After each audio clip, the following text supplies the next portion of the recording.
I can hear you. I knew we'd figure this out eventually. Too many variables.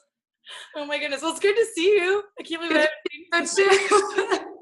And of course, usually if I was home, but I gotta take this call at the at my place of work, and usually I would have like something to hold my phone. So I'm gonna be in selfie mode for this. No worries. Feel free to switch arms. And first of all, thank you for doing this all and everything. And I wanted you to have a chance to introduce yourself and talk about what it is that you do and your training and all that. Sure. Cool. I'll just give a quick brief little rundown here. So as Monica knows, my name is Sara Barker, and I run a little, I don't want to call it a side hustle, but I have an Instagram and a Facebook feed where I've been trying to reach my growth to help people through health and fitness. And so Sara Barker Fitness has kind of come aboard because,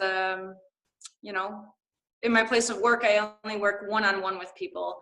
And that's fine and dandy, and I love it. But kind of reaching out to the internet, obviously I can touch more people, and hopefully impact more people's lives and health. And so, and because of that, I've had an old friend from high school contact me, and I'm looking forward to helping her here. And so I think one of the things that she pointed out that I like to work with people about getting back to the basics. The health and fitness world has gotten kind of veered off into all sorts of crazy silver bullets and one-trick pony ways to get back to health, and it's never one thing that can get you back to health. Just like it hasn't been one thing that took away your health. It's usually a slew of things. So, so just ready to kind of get to know what it is Monica is hoping to work out, and how I can help, and basically that starts with conversation. And I know she's willing to be honest with me, and that's the only way I can help someone, and is if they are ready to kind of take a good look at themselves and what they're doing and how their lifestyle is affecting those things. And so I'm happy to be here. Appreciate it. Yeah, absolutely. And like I said in the previous video, part of the thing that just made me kind of reach out to her and notice a lot of the stuff that she was doing on Facebook was because it is, one, it's just basic health lifestyle, not a specific diet, not any special tricks or anything like that, because she was kind of commenting on anything I had advice with, and people would throw out their own ideas of whatever diet was working for them. And, her advice was very basic. And I was like, that's what I need, because I want a lifestyle change. I don't just want a quick diet. And then also the positivity stuff that you put out there, and, it just kind of lines up with how I feel about transforming your life and creating a positive change. So that's kind of how we reconnected after so many years. So this is our first official meeting and session, and I just kind of want to let you take it from here of how you work with clients. Sure. And we'll go completely. Yeah. So, basically, Monica, I got a little rundown of how, of the direction you want to go. Yeah. And so, so it sounds like first and foremost, this hike that you have coming up is something that is a priority. So that's more of, so if I would say that would be more of in the fitness part of your journey here, right? It's a way of getting back in shape, because I haven't been able to run or do much for the past year. But also just for me, I'm a big goal oriented person, and so I need to have something to work toward. Even though I want it to be a lifestyle change, it's creating little goals to kind of keep that going. And such a big part of my life that, being out of shape, I've realized I'm huffing and puffing up these hills and I'm struggling a bit. It's I want to keep aiming higher. I want to eventually get into rock climbing and do all these other things. So it's kind of starting small with a hike that I know is going to push me as kind of a first goal to get me started. Right. No, completely. And if it were just a little a little tiny hike, you'd be like, well, I could do that when I roll out of bed on a Saturday morning. No, you want something to go, no, I got to mark this on my calendar. Absolutely. Yeah. You know what? And speaking of just marking it on your calendar, you know, you're someone who bounces around. I mean, you are a traveling woman now. So when it comes to, you know, committing to something, and, you know, it is almost like, how do I fit it in my day? You know, and for someone whose day isn't like most people, oh, every day I wake up with my alarm at this time, I'm at work, I'm on the bus, I'm at the train by this time, I get to work, you know, it's a lot of people have a very cookie cutter day. Yeah. And then it's really easy to kind of go, okay, here's some time where I can do this, and here's some time I can do that. For you, from what I've gathered, is that's not how you roll, right? Well, I definitely work out in the morning, so it's just a matter of like, you know, scheduling it for whatever that day looks like to get it in. You know, because like I said, I did the marathon training, so I've done like 3 months where every day you have to do stuff. It's just a matter of figuring out how it works. Honestly, the hardest thing with travel is food, especially being a travel host. They want me to try everything, and there's 50 dishes to try. That's probably the hardest thing. Working out on the road is not bad. Yeah. Completely. That's your job, is to say yes, and then so you're gonna have to say yes to other things to counteract all of those things you've been able to say yes to, and that's and I think you understand that, and that's step one, understanding what you got to do, and I think that's one thing that you do get. You understand that. And the food stuff is gonna be there. It's a part of your gig. It's part of your job, and so we're not gonna nitpick on does that go away? No, it's not going to, right? But so you're someone who's like, okay, I can get my workouts in the morning. Yeah. Okay, and so sorry, I keep glancing over this, just people walking by. That's okay. So I guess my first idea now would be, okay, so then like let's commit. Like what's it? So let's start looking at a weekly goal. How do we prepare for this hike?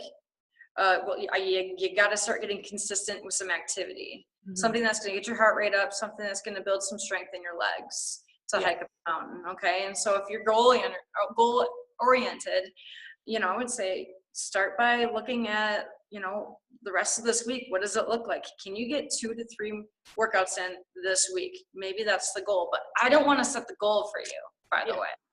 I totally want to just like steer you and while you make the decisions. That's the kind of the one thing and way I like to work with people individual is I'm here to help you, but I'm not here to boss you around. I mean, I'm not going to say, no, you need to wake up, eat this, drink that. Yeah. This whole workout you know, it's got to work in your world, and you got to be the one making the decision to commit to it, or else it's going to feel like I got to do this because now Sarah's invested. No, I'm invested in you, not in your hike, you know? Yeah. But you're invested in the hike. You see what I mean? Like we got to figure out what's going to get your confidence level up to go, awesome. I'm actually looking forward to this hike, not dreading it whooping my ass, right? Yeah, absolutely. Right. You want it to be challenging, but you want to be at the top going like, I did this. Yeah, for sure. Well, like you said, every week looks different because tomorrow I leave for Nashville and I'm working another event. So I would say this week would probably just be 2 to 3 workouts and maybe runs and not a gym. But then when I get back, I work from home and I have a completely open schedule. I've got a gym membership, so I can do different things. I can go for a 3-hour hike one morning or go to the gym for an hour, you know, so I can mix things up a little bit more when I'm here, and when I'm gone, it's a lot more of running. If I'm at a hotel that has a gym, I love doing that, but this time I won't. So, you know, it's kind of fantastic.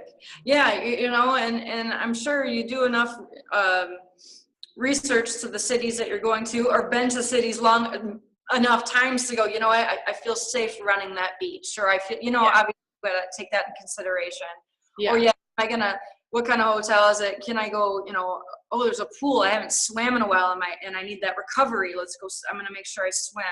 I would say, I mean, just like in your your traveling plans fit it in there. But you know, it also isn't, this doesn't mean that you all of a sudden go from exercising, you know, once to twice a week to 5. I mean, it's also needs to be something realistic too. Well, right now it's like 0. So okay.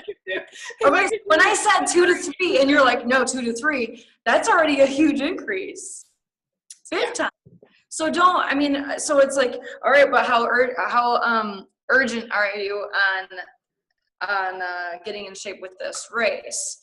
Well, you know, you start too hard, too fast, that ankle is not going to like you, or you might potentially get injured or something. So, tell me a little bit about that ankle, because it seems like something that's been hindering your fitness level. Oh my gosh. Yeah. So I sprained it pretty bad and went to work the next day. I worked at a restaurant, so I continued doing 6-7 hour shifts, limping around, doing my hikes, traveling. And then after like 6 months, I was like, this is ridiculous. It's not getting any better. Wow, 6 months. Yeah. So I get x-rays, found out like at some point I broke my foot. Like, I mean, there was all this stuff that I've just kind of been walking off.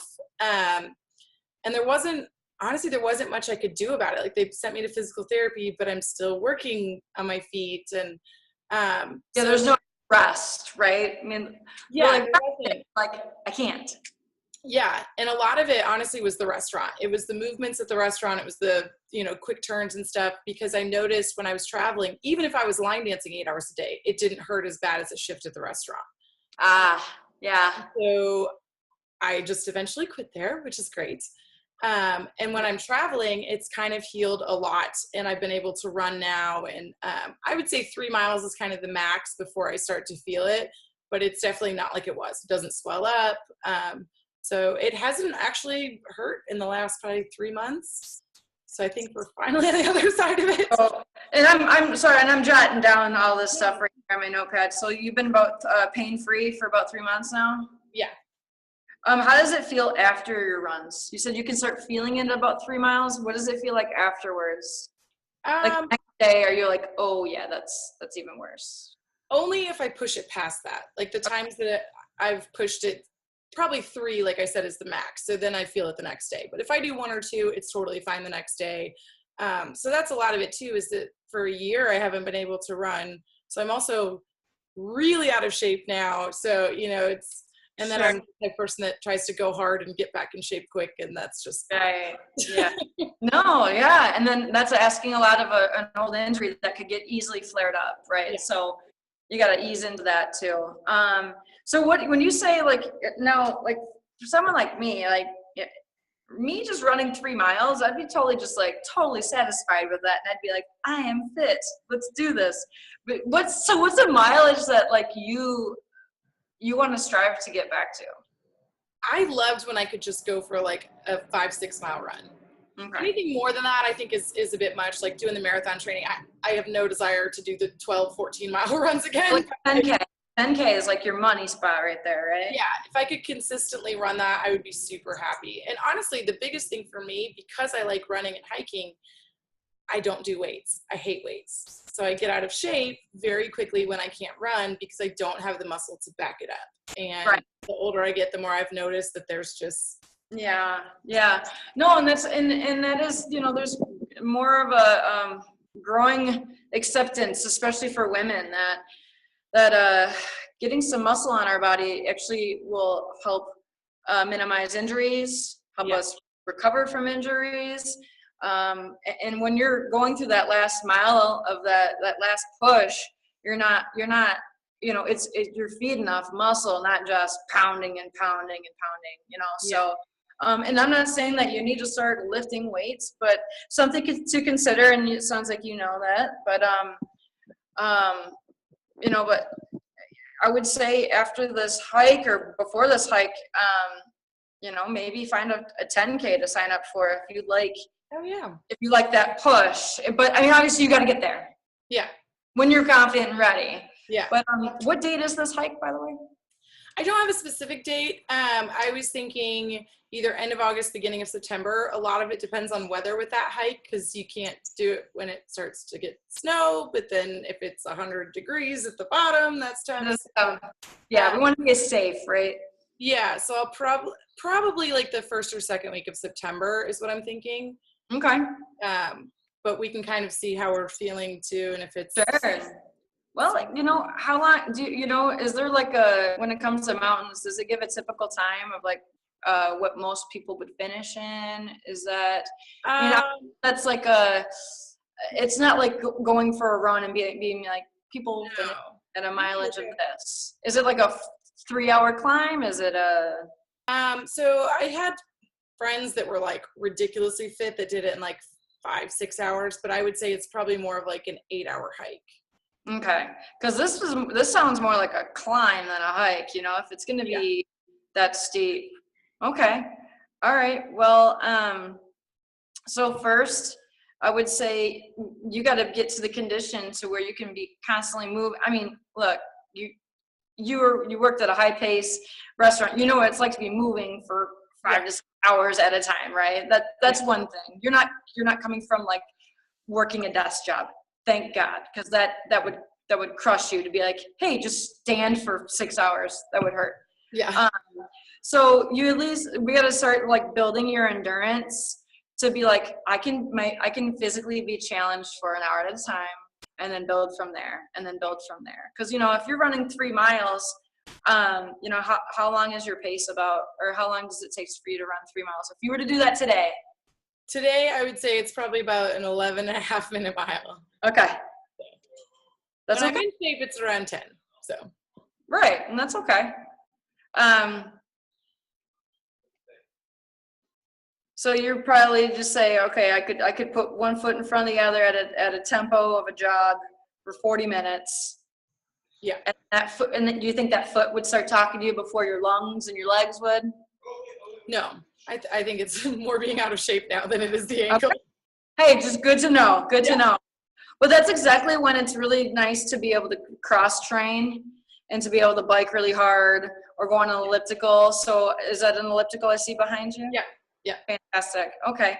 So I would just say for now to kind of just get started from a fitness angle is to start building on the length of time you're working. Okay. I wouldn't even worry about like, hey, I like to run 3 miles. Okay, but if it would take you about 40 minutes, pound out 40. So yeah, keep building on the length of time to be physically active. Let's talk food a little bit though. Are you currently doing any diet right now? No. You are someone who dabbles though, right? You're a diet dabbler, aren't you? Yeah, well, I don't like the extreme stuff, but I try like the clean eating. I've tried meal prep. But I mean, anything that's like super extreme that people are like, oh, cayenne pepper and lemon water. I'm like, that's clearly not going to last forever. So I try to do the ones that seem like sustainable, but at the same time, it just. What's been the part of those that haven't been sustainable for you? So years ago, the one thing that actually did work is I did Weight Watchers, and I lost the weight, kept it off for about 2 years. But I was working a desk job. It was easier for me to do the meal prep and to stick with it. So I would say like the inconsistent schedule is a big part of it for me. I don't like to cook, so that's a tough thing. But I did okay when I did the meal prep if I put the time aside, because I will eat whatever is in front of me. So I tend to work until I'm beyond starving, and then I just want something immediately. So I have a bag of popcorn for dinner, or chips or something, instead of planning ahead. And like, if something's in the fridge, it's a meal, I'll eat it without a problem. But it's just, I don't plan ahead and then end up eating whatever's in front of me. Sure. No, completely. Do you find that when you were working out, would you find that the time to be more conscious about your food intake as well? Yeah, I absolutely think they go hand in hand. And when I'm out of shape, then I'm not feeling good, so I'm just eating whatever's around, and and that's human nature. I just think once you've made one good decision for your body and health, it does snowball very easily into the next one and into the next. And and that being, hey, I'm thirsty. I'm going to drink this water. I'm not going to just start slamming Diet Cokes after a 3-mile run, or, you know, it seems very elementary, but just how easy it is to start making those better decisions once you start getting out of that habit. Yeah. The snowball effect goes the other way into negative habits. Yeah. And so I think Monica, if you just either can start committing to the fitness part of it, mm-hmm. then hopefully the food will start coming along. But it's gotta be something that works for you. And yeah. And one thing I would say that's good about trying different diets is take a moment to kind of think about the ones that you've done in the past and what works for you, because it does sound like I can trust that you've done the diets that aren't like ridiculous, where it's asking you to deplete or to completely ignore certain food groups. Okay, that's most people are walking around with a nutrition depletion or a nutrient deficit of some sort, and then people do these diets that takes away more nutrients, and then they're walking around even more imbalanced. Yeah. And so I would say, you know, take the time to think about what worked for you, you know, maybe in like the clean eating or whole food type thing, or especially, you know, in the food prep, I wouldn't call that like a diet. I would call that giving a shit. Pardon my French here. That's just, again, just going, I'm in control, and I'm gonna have this set up. I'm gonna set myself up for success, because especially if you know that you're gonna eat whatever is just conveniently there. Yes. Set yourself up. Yeah, you're like, I'm gonna have a late night tonight. I'm gonna be doing editing on my videos. I know I'm gonna be up till midnight. What do I want to be snacking on? What do I want to fall asleep with, you know, in my belly? Yeah. And set yourself up for that good choice. And some of the things that you're doing, and you know, when you're out on the road, there's probably not a lot of control there. But at least when you know that you're, you know, in your own roof, you just gotta rock it out. Yeah. Yeah. And it's a matter of like cravings too. You know, you eat enough junk food, then that's all you want. And that's kind of where I'm at, is it's like, it's hard for me to want the good stuff right now, but I know how it feels when I do. And it's a matter of getting back to that. So. Hi, Mick. Hanging out in the hallway, talking on your phone. Hanging on the hall. What's up? I will say the one thing that I know for a fact doesn't work for me is when I feel like I can't have something. Like if I can't ever have this, then it's like I'm going to purposely set it up so, but Friday I can't, and then I end up yo-yoing or feeling like I can't have that at all. And then, like I said, I've done those diets before where then it ends and I'm like, well, now I can, and then you go the other way. You're frozen with a hilarious face right now, by the way. Okay, so my last thought, so you were talking about basically if there's like a list of things that Monica can't eat, you were like, I all of a sudden want them so bad, right? Yeah. So in a nutshell, right? And then, you know, and that's just like that's human nature. And so that's why this isn't about what you can't eat, it's what you should eat more of. Yeah. You know, I never tell anyone to stop eating what they want. Yeah. Because no, that is everyone wants to have control, right? And everyone wants to make their own decisions. Yeah. And you know, but if some people operate well that way, like, no, just tell me exactly what to do. But that's not coaching, that's just bossing around. And I've worked well that way until it stops. And then I don't know what to do. And that's why that doesn't work for me. Yeah, and then how do you pivot out of that? You know, because I rebel and I'm like, I can have it all now. So. Yeah. I've been good for so long, I deserve it all. Yeah. And so the whole balance shift just gets way out of whack, and that's exactly what that yo-yo dieting is.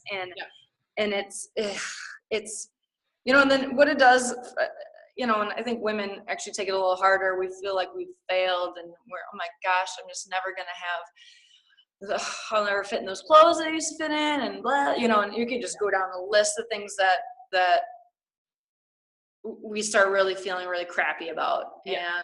and a lot of that is failure. And some people can't even identify with someone who, I don't know, deserves to feel good. Yeah. I mean, I work with a lot of people who, even if they get fit and they lose the weight, they somehow find a way to self-sabotage, and that's because they can't look in the mirror and identify with what they've accomplished. Yeah. It's powerful, and it's also a mind shift that you need to kind of work on as you're going through this. For sure. Yeah. You know, and if you need to do affirmations, if you got to say a prayer, I don't know, but really we beat down on ourselves so much that we start to believe that, why am I even doing this? I'm just always going to be this way. And, diabetes is in my family, and so is cholesterol. How would I ever beat it? Yeah. This is my destiny. And you could start whatever story people always like to tell themselves, they can easily make it reality. And so got to create a different story, and it starts with just making the right choices. One other thing that I want to touch on, and we're going to dive, you and I, a little more separately off camera here about the food. Yeah. But that was just to kind of like, hey, I think the fitness thing, it kind of is going to come easier to you. Yeah. Yeah. Right. And then I think the food stuff, once the travel kind of calms down, I think that snowball effect will take effect. And then I can start chipping in on that as well. Yeah. But also things that wreak havoc on a body and might make it feel crappy, or hold on to excess weight or cause inflammation is just a couple of things here. Stress level, sleep, hydration, digestion, all of those things. How are maybe you don't want to talk about pooping on the Level, of course. No. How's your fiber intake, right? We don't need to go there, but the other things to consider that are really tough and out of your control is like stress. Yeah. But sleep and hydration are fine. I drink probably 15 glasses of water a day. It's kind of ridiculous. And I get between 6 to 8 hours every night. Like my body just doesn't function without it. But stress is definitely a huge one. It's shown in other areas. My hair's gotten very thin over the last 2 years. And so I know that there's some other factors in there. A lot of that was like personal life change stress and things like that. So, and now I've quit my job. So there's like a different level, but yeah, just trying to kind of get all that under control. And again, figure out how this new freelance lifestyle works for me, as well as the diet and exercise. Like there's a lot of change happening. So hey, this sounds really cool is that what I hear is that there's tons of uncertainty in your world. So what better opportunity right now is to get a hold of your health? Absolutely. Right? You can at least bank on that. Like, okay, this is nuts. Don't binge on the potato chips. Just keep doing the right thing. You're going to respond to this situation better with a healthy mind and healthy body. Oh, for sure. Yeah. Right? My best. And even like when I'm getting into the fitness and the health and all of that's kind of changing, I'm meditating more, which means I'm getting more done. Like it's a whole combination. So I'm at a new start where I get to kind of try all of it. So well, and just like it's a whole slew of things to help your health. Hey, puppy.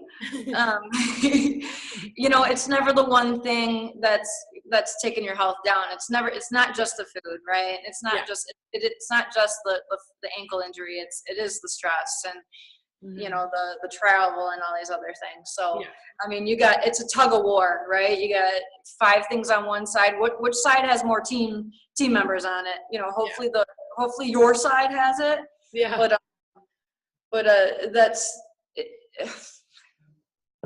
when you can gain some control of some of those other things that you do have control over. It's game changing for sure. And I think you would see that roll over into some of those other aspects in your life. But, and that's kind of also why I felt like it was the perfect time to do this. Not only is my mindset like, okay, we need to make some changes, but also because it's this whole new schedule I'm going to start setting up for myself. It's this whole new lifestyle of making my career work for me. What does that look like? And in my mind, that looks like getting up and working out and doing the meal prep and like just doing it all. When I think of the person I want to be a year, 5, 10 years down the road, that's what it looks like. So how do I do that now? How do I make these changes now? Right. And if you can just start going, I'm going to do this, and start creating great habits. Yeah. That even when you're on the road, you wake up in a hotel room, you wake up, you meditate, you hit the gym, you find, okay, I looked up, there was a great green smoothie bar down the road. I'm going to walk there and then go to my event. I mean, I don't know how that looks, but just, but it's something that you can carbon copy and take with you even when you're on the road. That would be like it. Right? Exactly. That would be completely awesome. Wouldn't everyone love to do that? Because I feel like when anyone leaves their hub, it is like, free for all. Yeah.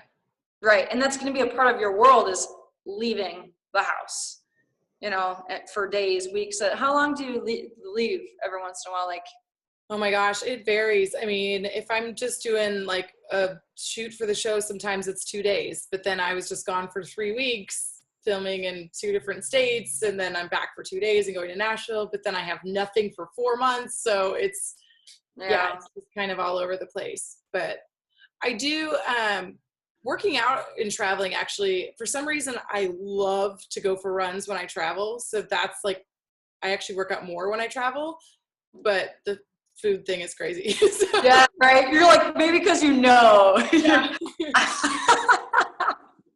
My body's like, you gotta do something here.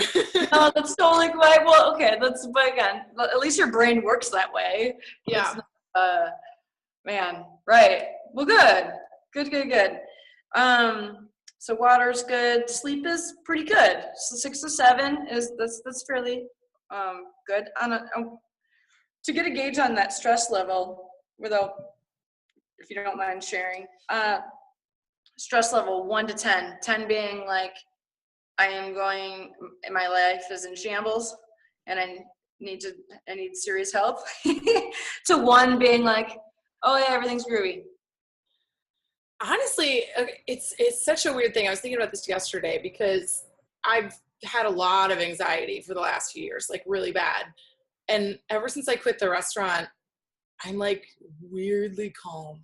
So there's like a lot of uncertainty, and I'm definitely like freaking out a little bit, but like the anxiety, the panic attacks, like that stuff's not, like, I'm just weirdly calm for the last month. That's awesome. Probably somewhere in the middle, because my brain's definitely like, you should be freaking out, but you're calm at the same time, right? No, right? No, completely. I've done that before. I've left the job so I can do what I'm doing now. Yeah. And I left the job with a husband and child, and I had a full-time job, full benefits, insurance, everything, and it just wasn't what I wanted to be doing. And so I can completely appreciate you feeling freaking like amazing and free, but freaked out at the same time. So I would say maybe a 5, somewhere in the middle. Right. You're like, sometimes you can probably go down into a little wormhole of like, what did I do? Yeah. And then the next day I'm like, I'm totally chill. Like, this is great. No, that's cool. Hey, as long as if you can, okay, but same thing with that yo-yo diet. Okay, if your anxiety and stress level is way high and low, that's not good either. But if you can chill out and 4, 5, 6, 4, 5, 6, then that's cool. That's fine. Yeah. Cool. Good to know. I just wanted to kind of get a gauge on that. It's definitely been a yo-yo for the last few years, though. Yeah. Now, before you quit that job, was your stress levels and anxieties, how high do you think you get in that scale of 1 to 10? Maybe 8. Yeah, I would say I probably went between like an 8 and a 2, depending on the day. Right? Okay. Then like a yo-yo for sure. Yeah. Yeah, that would do so much to your hormones, by the way. Oh yeah. Your mood. I mean, yeah, and then triggered some serious, maybe trigger some other bad decisions. If you're feeling crazy, if I'm an 8, give me a beer. give me 8 beers. Let's match that number. We always joke that job made us drink a lot because it was like you need that bottle of wine. So, and it was like dating the last couple of years, like that's, I mean, depending on how that's going, you're yo-yoing. So it's sure. Combination. Well, well, good. That's okay. It sounds like leaving that job was a good move for you, and just for mental health. I mean, that is huge. Again, I don't want to say just for us ladies, but our mental health, and again, we're constantly beating up on ourselves enough. So sounds like you made a good move leaving that job. I think so. Congratulations. That's a tough thing to do, but it'll be a good thing. So I guess from right now, I would say look at your schedule. Okay. Even it just be this week and go. And I know it sounds like the fitness thing is going to be an easy thing for you, but get it in the books, like schedule it. Almost your itinerary for travel is boom, always run in the morning or whatever it is, whatever type of form of exercise it is. And honestly though, if you're at a hotel that has a pool, it does not hurt to give your joints and that foot some rest from the pounding. If you like swimming or not, and it doesn't even matter whether you're like doing serious laps or you're getting equivalent of 3 miles in. No, it's just your body being in some resistance, and maybe you're just kind of jogging from one end to the next, but just giving your body a different type of recovery, because there is some running in that constant pounding. Yeah. On a foot that has an old fracture in it, just can be mindful of that too. I would say. And then let's stay in contact about how all that's going, and then we'll keep conversations going about food, because I know And again, I've said this. I'm not here to say, hey, here's your meal plan. I'm gonna say, what meals do you like? What's easy for you to make? What's gonna be? Can you make some snacks? What are your favorite travel foods? Is there a better option for those travel foods? Yeah. We'll start dabbling into that conversation as well. And I'm gonna try to like videotape kind of this whole thing for my, not as this stuff too, but like obviously a lot of it's going to be off camera, so just kind of what's happening. And we'll do some check-ins. And we can figure all these details out later, but definitely going to be checking in on you, and I can be an accountability buddy, but I'm also going to be someone who's like giving you like virtual high fives too, by the way, because if you're out traveling by yourself and you're just like, that was a really tough run. Good job, Monica. There's yes. Yep. I'll be there to give you a pat on the back. And so that also is helpful too, to know you got someone in your corner. So that's going to be me. Cool. Yeah. So any questions or anything that you want to know off camera, we can email or text or whatever, figure that out too. But this was a good like intro and a way for other people to meet you and kind of start this journey. And I don't have this thing that's like, okay, this is exactly Monica fits in this little profile, and this is what I'm going to send out to her. I have a copy of this. No way. Yeah. It is conversations and shifting and pivoting off of what's going to work best for you, because it is no perfect equation. Yeah. It is going to be a little trial and error, especially when it comes to the food. But most of it is going to be me asking you lots of questions, like why?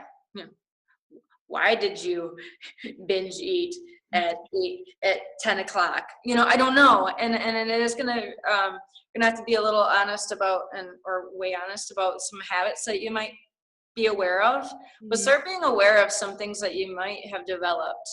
Okay. Whether it be, I can't watch The Bachelor without pretzels and wine. Like, that's fine. Hey, that's completely fine. But again, maybe, what's a better option? That type of thing. Yeah. Okay.